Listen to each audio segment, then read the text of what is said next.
ગઈકાલે બોટાદના હળદર ગામમાં આમ આદમી પાર્ટી દ્વારા ખેડૂતોના સવાલોને લઈને એક સભા યોજવામાં આવી હતી। ત્યારે સભા શાંતિપૂર્ણ ચાલી જ રહી હતી। તે દરમિયાન અચાનક જ પોલીસનો દરોડો પડે છે અને પોલીસ દ્વારા ત્યાં લાઠીચાર્જ કરવામાં આવે છે અને અનેક ખેડૂત ભાઈઓને મારવામાં આવે છે અને અટકાયત પણ કરવામાં આવે છે। ત્યારે આ અંગે આજે ઈસુદાન ગઢવીએ પ્રેસ કોન્ફરન્સ યોજી હતી અને જેમાં તેઓએ સરકાર ઉપર આકરા પ્રહારો કર્યા છે અને પ્રશ્નો ઉઠાવ્યા છે। ત્યારે ઈસુદાન ગઢવીએ શું કહ્યું છે આપણે વિડીયોમાં વિગતે વાત કરીશું। વૈષ્ણવજન તો તેને કહીએ જે પીડ પરાઈ જાના। નમસ્કાર, હું આપની સાથે પ્રિયા નાયક। આપનું નવજીવન ન્યૂઝમાં સ્વાગત છે।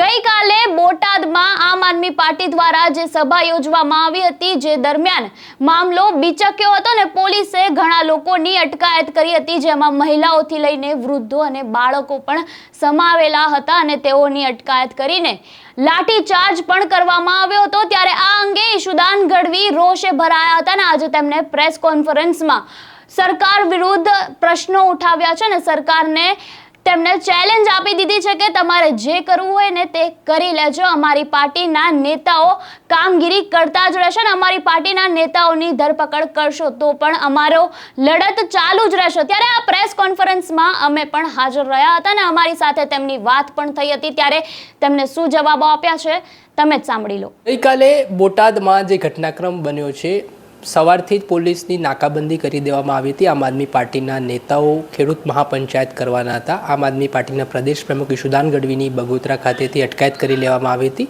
ને એવું લાગતું હતું સવારથી કંઈક નવા જૂની થઈ શકે છે ને એસપીએ પણ સૂચના કરી હતી કે ભાઈ જે કોઈ પણ કાયદો તોડશે તો અમે તેમને એ ભાષામાં જવાબ આપીશું। ત્યારે રાજુ કરપડા ખેડૂત પંચાયત કરે છે હળદર ગામમાં ને ત્યારબાદ મામલો ગરમાય છે। હવે એમાં આપણી સાથે આમ આદમી પાર્ટીના પ્રદેશ પ્રમુખ ઈસુદાન ગઢવી જોડાઈ ચૂક્યા છે। તેમનું શું માનવું છે, તેઓ શું કહી રહ્યા છે, એમની સાથે વાત કરીએ। ઈસુદાનભાઈ, હળદર ગામમાં ખેડૂત મહાપંચાયત ચાલતી હતી, મોટી સંખ્યામાં ખેડૂતો રાજુ કરપડાને સાંભળવા આવ્યા, પછી અચાનક પોલીસની ગાડીઓ એક ગામમાં ઘૂસે છે અને વાત પથ્થરમારા સુધી પહોંચે છે। પહેલાં તો આ ઘટનાને આપ કઈ રીતે જુઓ છો? આ ભાજપનું ષડયંત્ર છે। ખેડૂતોનું આંદોલન તોડી પાડવું, ખેડૂતોને ન્યાય અને હકની લડાઈ લડતા હતા એને ભેગા નહીં થવા દેવાનું અને દરેક આંદોલનમાં ભાજપ આ ખેલ કરે। જુઓ તમે, ચારે બાજુથી પોલીસને ભેગા કરી આખા ગુજરાતની પોલીસ આમ આદમી પાર્ટીના નેતાઓ પાછળ લગાડી દીધી। અમારા બધાની ધરપકડો અટકાયતો કરી દીધી। જિલ્લે નાના કાર્યકર્તાઓની અટકાયતો કરી લીધી। કોર્ડન કરી લીધું આખા બોટાદને અને એપીએમસીમાં અમને પરમિશન ન મળી એટલે રાજુભાઈએ કીધું કે ભાઈ હળદર ગામમાં છું, ત્યાં 25-50 લોકો આવી જશે, આપણે ચર્ચા કરી લઈએ। ચર્ચા કરતા હતા, લોકો ભેગા થઈ ગયા, લોકો એકઠા થઈને ન્યાયની લડાઈ માટે એક થયા। અચાનક ભાજપ સમર્થિત મને લાગે છે કોઈ ગુંડાઓ આવ્યા હોવા જોઈએ, જેણે પથ્થરમારો કર્યો, નહીં તો બીજું તો કોણ આવે।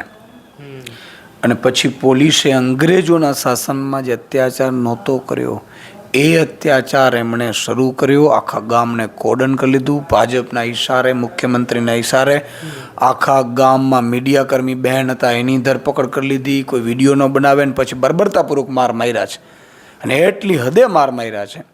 આ તો એમ કહું છું કે 200 વર્ષ અંગ્રેજોના શાસનમાં, ગુલામીમાં પણ આવું ગામને કોર્ડન કરીને માર માર્યો હોય એવું ક્યાંય બન્યું નથી। ઈસુદાનભાઈ, પોલીસનું કહેવું એવું હતું કે કાયદો લોકોએ હાથમાં લીધો છે એટલે કાયદામાં રહેશે તો ફાયદામાં રહેશે ને કાયદો છે તે ક્યાંક ને ક્યાંક કાયદા વ્યવસ્થા કથળી છે એટલે આ હાલ થયા છે। એટલે જ હું કહું છું ને કે પોલીસે ખરેખર કાનૂન વ્યવસ્થા સુધારવાની જરૂર હતી। ભાજપના નેતાઓ મરજી પડે ત્યારે કાર્યક્રમો કરે, રેલીઓ કરે ને મંજૂરી મળી જાય અને ખેડૂતો હકની લડાઈ માટે મંજૂરી માગે તો એને મંજૂરી ન મળે। અને આગલા જ દિવસે 10,000 ખેડૂતો ભેગા થયા હતા, કેમ કોઈ પથ્થરમારો ન થયો? કારણ કે ઉપરથી ઇશારો નહોતો। ઓચિંતું કે રાજુ કરપડા સાંભળવા ગયા અને ખેડૂતો બધા એમણે રજૂઆતો કરીને એમણે લેખિત માંગ્યું શું હતું? કડદો પ્રથા જે ભાજપના નેતાઓ લૂંટે છે બંધ કરવાનું માંગ્યું હતું। મુખ્યમંત્રી સાચા હોત, દાદા ભગવાનમાં માનતા હોત તો ન બંધ કરાવડાવી દે। એની જગ્યાએ આમ આદમીની સરકાર હોત તો તરત જ કહેત કે ભાઈ આ નહીં, બીજે પણ ક્યાંક કડદા થતા હોય, કડના નામે લૂંટતા હોય, લાંચ માંગતા હોય તો બધું બંધ કરાવી દો યાર, રાજ્ય રજિસ્ટ્રારને કહીને। ઘાસ પીવા માટે રાજ્ય રજિસ્ટ્રારને રાખ્યો છે પણ નહીં, આખી ગુજરાતમાં કાયદો વ્યવસ્થા કથળી ગઈ છે, પોલીસની ઘટ છે, તોય હજારો પોલીસ ભાજપના નેતાઓ પોતાની સુરક્ષામાં અને આમ આદમી પાર્ટીના ખેડૂતો ઉપર માર મારવામાં રાખી છે. પોલીસ ક્યાં તપાસ કરી શકે છે? ઈશુદાનભાઈ, રાજુ કરપડા, પ્રવીણ રામ સહિતના જે નેતાઓ છે તેની સામે ગંભીર કલમો હેઠળ ગુનો દાખલ થયો છે. શું લાગે છે આનાથી આમ આદમી પાર્ટીને દબાવવાના પ્રયાસ હોય છે? તમે જુઓ કે રાજુ કરપડા કે પ્રવીણ રામની ધરપકડ નથી, અમારા ઘણા નેતાઓ ઉપર FIR કરી છે.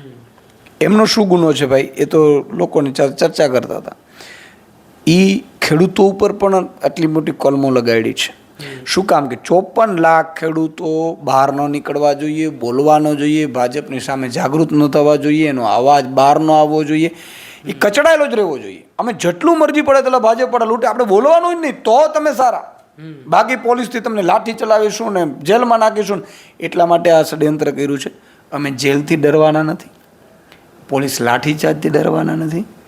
આખું ગુજરાત આજે જોયું છે ગઈકાલે કઈ રીતે ભાજપ સમર્થિત પોલીસ અને નેતાઓએ જે હુમલા કર્યા છે અને માહોલ બગાડ્યો છે. આખા ખેડૂત સમાજમાં 54 લાખ ખેડૂત સમાજમાં રોષ છે. અને એટલે જ અમે નક્કી કર્યું છે કે આ એક APMCમાં લૂંટ ચાલતી હતી બંધ કરાવવામાં આટલા ખેડૂતો એકઠા થયા ન્યાયને હક માટે, તો મેં હેલ્પલાઇન શરૂ કરવાનું નક્કી કર્યું છે ગુજરાતમાં. તમામ APMCમાં હેલ્પલાઇન નંબર જાહેર કર્યો છે. આજે પોસ્ટરો લાગશે, પત્રિકાઓ લાગશે, પત્રિકાઓ છપાશે અને આગામી સમયમાં કોઈ પણ જગ્યાએ કોઈ પણ ખેડૂતોની લૂંટ કરતો છે ને છોડવામાં નહીં આવે. ઈશુદાનભાઈ, બીજો પ્રશ્ન એવો પણ સામે આવી રહ્યો છે કે આજે આખો ઘટનાક્રમ બન્યો છે, તમારા લોકોની પણ અટકાયત કરી લેવામાં આવી હતી, તો એસપીનું એવું કહેવું છે કે કોઈ પણ પ્રકારની એપ્લિકેશન છે આમ આદમી પાર્ટી તરફથી આપવામાં નથી આવી કે અમે લોકો આવી રીતે સભા કરવાના છે કે ખેડૂત મહાપંચાયત કરવાના છે. ખાલી આ પોલિટિકલી રીતે આ લોકોને બોલાવવામાં આવ્યા ને લોકોની ભીડ ભેગી કરીને ગામનો માહોલ ઢોળવામાં આવ્યો. હું એ જ કહું છું કે આગલા દિવસે કેમ ગામનો માહોલ દોડાયો નથી. બીજું કે ત્યાં APMC મંજૂરી ન આપી તો હળદર ગામમાં જ 25-50 ખેડૂતો ભેગા થવાના હતા ગામમાં જ, બાકી તો બધા કોડન કરી લીધા. અમે કોઈ પહોંચી નહોતા શક્યા, કોઈ પહોંચતું તો હતું નહીં. એનો અર્થ એ થયો કે પ્રી પ્લાન ભાજપે ખેડૂત આંદોલન તોડી નાખવાનું ષડયંત્ર રચ્યું છે, જેમ ખેડૂતોનું દિલ્હીમાં કર્યું તો એવી રીતે. એટલે ખેડૂતની દીકરા દીકરીઓ, ખેડૂતના દીકરા દીકરીઓ જે પોલીસમાં છે, કર્મચારીઓ છે, આ બધાને ખબર પડી ગઈ છે કે આ ખેલ આ કદડાવાળાએ ખદડાઓએ કર્યો છે. એટલે હવે એક જ સૂત્ર છે, આજે કદડો નીકળ્યો છે, 27માં ખદડાને કાઢવાના છે. ઈશુદાનભાઈ, બીજી વસ્તુ એવી છે કે ગામમાં જ્યારે અમે લોકો સાથે વાતચીત કરી, મહિલાઓ રડતી હતી. મહિલાઓનું કહેવું હતું કે અમે લોકો તો મજૂરી કરીને ગુજરાન ચલાવીએ છીએ ને જે રીતે કેટલાક લોકો કહી રહ્યા છે, દાવો કરી રહ્યા છે કે અમારા ઘરેથી નિર્દોષ યુવાનોને, અમારા સિનિયર સિટીઝનોને પણ લઈ ગયા છે પોલીસવાળા મારીને. તો આ વર્તનને કઈ રીતે જોશો? બિલકુલ, તમે જુઓ આખા ગામને કોર્ડન કરીને. મેં કીધું ને અંગ્રેજો ઉપર અત્યાચાર, અંગ્રેજોના સમયમાં અત્યાચાર નહોતી કરી પોલીસે અંગ્રેજોની, એ આજે રાવણ સમાન ભાજપની સરકારે કરી છે. આજે તમે વિચાર કરો, આ છે ને ભાજપને અહંકાર આવી ગયો છે, જેમ રાવણને આવ્યો હતો ને એવું. અત્યારે ભાજપના મંત્રી મુખ્યમંત્રીમાં રાવણનો આત્મા બેસી ગયો છે. ગરીબો, વંચિતો, શોષિતોને જોયું નથી કે એનો મકાન પાડી દો, એની દુકાન પાડી દો, બેન જીવતી સળગી જાય તો એને સળગવા દો, ખેડૂતો ઉપર અત્યાચાર કરો, મારી નાખો, આ ખેલ કરે છે અત્યારે. એટલે રાવણ સમાન અહંકાર આવી ગયો છે. ત્યારે એમની આત્મા રાવણની આ બધામાં ઘૂસી ગઈ છે. એને માત્ર રૂપિયો, લૂંટ અને ઉદ્યોગપતિ સિવાય કાંઈ દેખાતો નથી. શું આયોજન છે હવે આમ આદમી પાર્ટીનું આગામી દિવસોમાં? કેમ કે 85થી વધારે લોકો સામે નામજોગ ફરિયાદ થઈ છે અને ગંભીર ગુનો નોંધાયો છે, તો કઈ રીતે લડત? ગુના તો જો આ ખોટી ફરિયાદો થઈ છે, અમારા નેતાઓને ફસાવવા માટેનું ષડયંત્ર છે. પણ આગામી દિવસમાં અરવિંદ કેજરીવાલજીને, ભગવત માનજીને આગેવાનીમાં કિસાન મહાપંચાયત મોટી કરવામાં આવશે. ક્યાં કરશો એ નક્કી કરીશું. ચોક્કસથી ખૂબ ખૂબ આભાર. આ આમ આદમી પાર્ટીના પ્રદેશ પ્રમુખ ઈશુદાન ગઢવી. ગઈકાલે બોટાદમાં જે ઘર્ષણની સ્થિતિનું નિર્માણ થયું તેને લઈને તેમણે પ્રતિક્રિયા આપી છે. સાથે જ આમ આદમી પાર્ટીના નેતા રાજુ કરપડા સાથે જે નેતાઓ પર ફરિયાદ થઈ છે તે મામલે પણ તેમણે પોતાનું મૌન તોડ્યું છે અને કહ્યું છે કે ભારતીય જનતા પાર્ટીના ઇશારે પોલીસ કામ કરી રહી છે અને ખોટી ફરિયાદ ફરી એકવાર દાખલ કરવામાં આવી છે. હવે જોવાનું રહ્યું કે આગામી દિવસોમાં આમ આદમી પાર્ટીના રાષ્ટ્રીય અધ્યક્ષ અરવિંદ કેજરીવાલ પણ ગુજરાતની મુલાકાતે આવી શકે છે અને ખેડૂત મહાપંચાયત સંબોધી શકે છે. ત્યારે કેવો પ્રતિસાદ આમ આદમી પાર્ટીને મળે છે તે આવનારો સમય બતાવશે. ત્યારે તમે સાંભળ્યું સાંભળ્યા ઈશુદાન ગઢવીએ સ્પષ્ટ શબ્દોમાં કહી દીધું છે કે ભાજપ દ્વારા કંઈ પણ કરવામાં આવશે પણ અમે લડતા રહીશું અને અમારી કામગીરી કરતા રહીશું. અને કહ્યું છે કે ભાજપ દ્વારા જે પણ આ કામગીરી કરવામાં આવી રહી છે તે ખૂબ જ નિંદનીય છે અને શરમજનક છે. ત્યારે આમ આદમી પાર્ટી દ્વારા એક હેલ્પલાઇન નંબર પણ જાહેર કરવામાં આવ્યો છે. એમાં તેમણે કહ્યું છે કે કોઈ પણ ખેડૂત મિત્રોને કોઈ પણ કામગીરીના લઈને વિરોધ હોય કે તેમને ભાવને લઈને કોઈ પણ અનબનાવ હોય તો તે અમને આ નંબર ઉપર કોન્ટેક્ટ કરી શકે છે અને અમારી ટીમ તુરંત જ તે જગ્યા ઉપર પહોંચી જશે અને તેમના હક માટે લડવામાં પણ આવશે. ત્યારે આપનું ઈશુદાન ગઢવી દ્વારા જે પ્રેસ કોન્ફરન્સ યોજવામાં આવી અને તેમના દ્વારા જે આકરા પ્રહારો કરવામાં આવ્યા છે ભાજપ સરકાર ઉપર અને બોટાદમાં જે કાલે સ્થિતિ કથળી હતી, કાયદા અને વ્યવસ્થાની સ્થિતિ કથળી હતી, તે અંગે શું કહેવું છે અમને કમેન્ટ બોક્સમાં આપના મંતવ્યો જરૂરથી જણાવજો.